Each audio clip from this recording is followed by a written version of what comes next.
What's good, YouTube? It's your boy Nick, and I'm back with another video, as you can see, man. And today, matter of fact, before we get this video started, man, make sure you guys like the video. If you're new to the channel, make sure you subscribe to the channel, and don't forget to turn those post notifications on so it can be alert whenever I do make videos. You know what I'm saying? Whenever I make a new video, you know what I'm saying? But today we are about to watch why Michael Jackson stopped performing at his peak. You dig what I'm saying? And without further ado, let's get straight into the video. You know what I'm saying? Let's get it.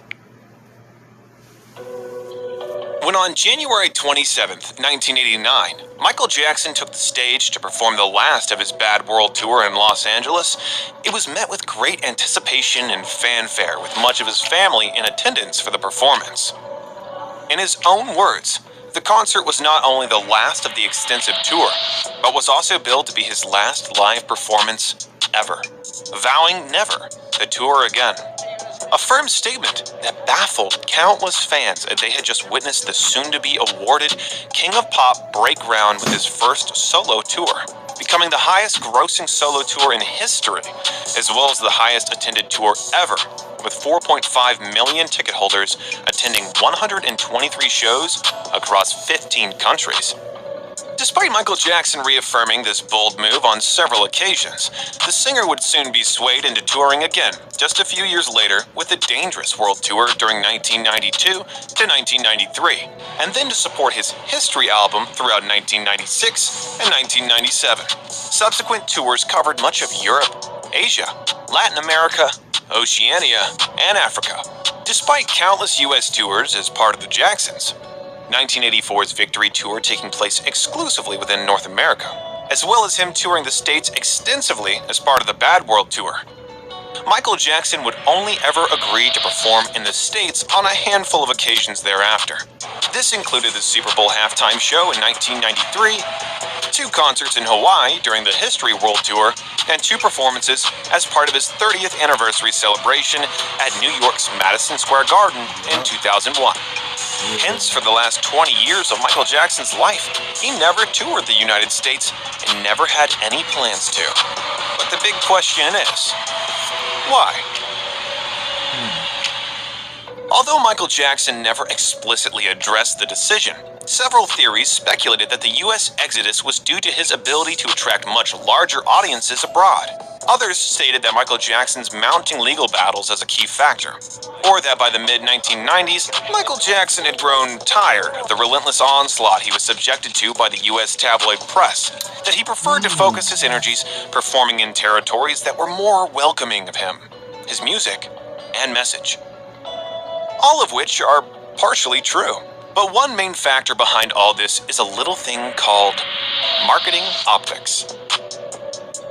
Back in 1987, the main motivations behind Michael Jackson's Bad World Tour were to promote his much-anticipated album, with high hopes of outselling his previous juggernaut Thriller, as well as to position Jackson as a generation-defining performer and global superstar like no other. After breaking records, selling out countless arenas several times over, causing pandemonium wherever he went, and performing at a level even his most cynical of critics couldn't characterize as anything less than spellbinding, it was an almost impossible act to follow. Especially as in the late 1980s, Michael Jackson was still bathing in the light of Thriller and its far-reaching success, with much hysteria attached to what was meant to be his very last concert performances. In 1991, Michael Jackson signed a new record-breaking contract with Sony Music, a contract agreed on the assumption that he was to maintain his sky-high bankability as their #1 selling artist throughout the new decade. However, the white heat of 80s Michael mania had certainly cooled, and in recent years, Michael Jackson had become increasingly a victim of ridicule by the tabloid press. So the big question for Sony was how to maintain Jackson's King of Pop status when there was nowhere else for his popularity to go but down. Upon the release of Michael Jackson's Dangerous album, the musical milestone was met with widespread cynicism, with many doubting Jackson could maintain a similar level of sales he achieved in the previous decade to warrant his exorbitant price tag, as though Michael Jackson had now become a mere commodity to be ranked and traded on the open market. When on February 3rd, 1992, In a Pepsi press conference, it was announced that Michael Jackson would tour again. The artist stated, quote, "The only reason I am going on tour is to raise funds for the newly formed Heal the World Foundation. My goal is to gross $100 million by Christmas 1993. Suggesting that the King of Pop's priority with this next tour wasn't an attempt to outdo himself, but to switch focus to the philanthropic. For an artist who admired the likes of Princess Diana and Mother Teresa, Jackson was looking to break new ground not as a mere performer, but in his potential influence as a humanitarian and global ambassador outside the U.S. Quote, "I am looking forward to this tour because it will allow me to devote time to visiting children all around the world, as well as spread the message of global love, in the hope that others will be moved to do their share to help heal the world." Aside from Michael Jackson's charitable efforts, he hoped that touring exclusively outside the U.S. would also help alleviate press overexposure, to ease the increasingly destructive image being painted of him in the tabloids and encourage a new wave of more sympathetic commentary around him, with the view that after flexing his commercial muscles and conquering new territories abroad, Michael Jackson could return to pop prominence in the U.S. under less hostile circumstances. At the same event announcing his upcoming tour, Michael Jackson was also awarded a Platinum Award by the chairman and CEO of Sony Music, Tommy Mottola, marking initial sales of $10 million for his Dangerous album, released just 3 months earlier. Record sales that more than 2/3 of which came from outside the United States. Quote, "A higher percentage of foreign sales than with Bad and Thriller, where sales were split 50-50 between the US and the rest of the world," as stated by Philip McCarthy in The Age, suggesting that instead of attempting to regain the unprecedented popularity he experienced in the States during the 1980s, with this tour, Michael Jackson was looking to nurture untapped markets that were emerging further afield. Whereas in America, musical tastes were rapidly evolving and Michael Jackson was largely considered old hat. Globally, Jackson's distinctive dose of American showbiz spectacle and untouchable superstardom could easily be repackaged and sold to audiences abroad, improving perceptions of Jackson's commercial relevance, as instead of headlines being filled with waning U.S. ticket sales and comparisons to past successes, new outlets could be filled with images of Michael Jackson being mobbed in the streets, fainting fans, and Jackson being hosted by foreign dignitaries in far-flung nations. As for many countries, his arrival justified a state of national celebration.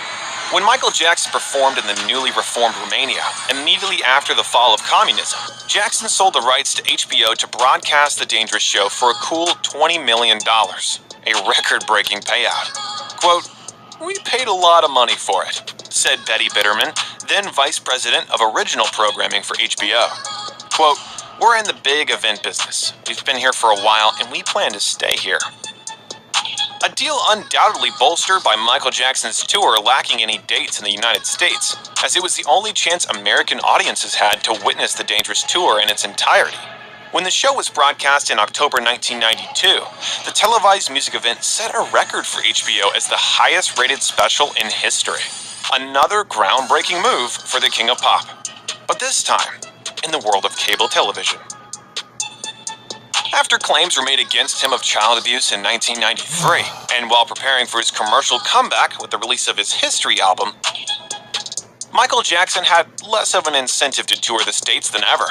Having experienced an intensifying media onslaught for the best part of a decade, the allegations only adding to its ferocity, Michael Jackson spoke openly about his desire to leave America and make a new life abroad, with both Switzerland and South Africa both mentioned.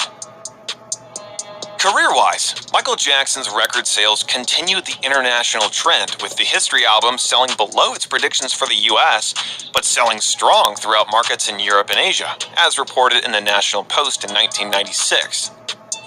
The publication also noted that, quote, "In some respects, it makes sense for the marketing effort to concentrate on less mature markets, such as Asia and Latin America, since sales growth is so high in them. Music Business International, the industry magazine, predicts that North America's share of music sales will fall to 28% by 2001, from 34%, while that of Asia, excluding Japan, will rise to 12%, from 3%. The publication mentioned other U.S. stars that had already successfully boosted domestic sales by nurturing emerging markets, notably Bon Jovi, who at this time was touring relentlessly in Asia. When comparing the attendance as well as gross revenue generated for both his Bad and History World Tours, what becomes evident is that Michael Jackson's profits were comparable, performing less shows, but to a higher number of attendees during the History Tour. Profits that were much needed after the allegations and its financial fallout. Michael Jackson was also paid $17 million to perform at the Sultana 50th birthday party, with over 60,000 people attending the free concert taking place in a custom-built stadium in July 1996. When it came to promoting his 2001 comeback record, Invincible, Michael Jackson was persuaded by producer David Guest to perform 2 nights at Madison Square Garden in New York City as part of a celebration marking the King of Pop's 30th year as a solo artist. Promoters hoped that the standalone musical extravaganza would reignite Michael Jackson's passion for live performance, extinguishing any doubts the artist may have had concerning his ability to still sell out arenas. With tickets selling out in less than 2 hours, many were encouraged for Jackson to return with an American tour. However, after the 9/11 terrorist attacks, many big-name performers pulled out of touring commitments due to the perceived heightened security risk. When asked directly about the possibility of a tour during an online audio chat in October 2001, Michael Jackson replied, quote, "We haven't thought about it much right now, but I don't want to say it's not in the works. We're concentrating on a lot of different things right now, but I can't quite say."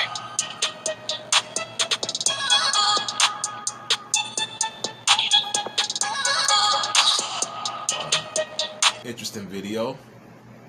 I can see why he stopped performing in the U.S. and why he went overseas.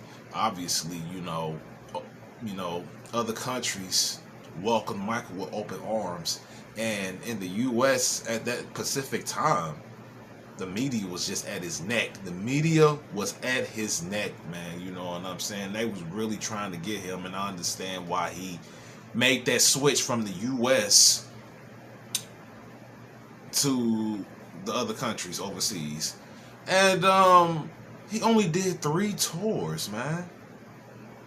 He only did 3 tours as a solo artist, and then his last live performance was like the Michael the 30th anniversary special that he did. And I remember watching that, man, as a kid at my grandparents' house. Everybody was surrounded by the TV when that was going down, you know what I'm saying? And that was something that I would never forget. That's definitely a deep memory for me, you know what I'm saying? But like, I completely understand why Mike made that move.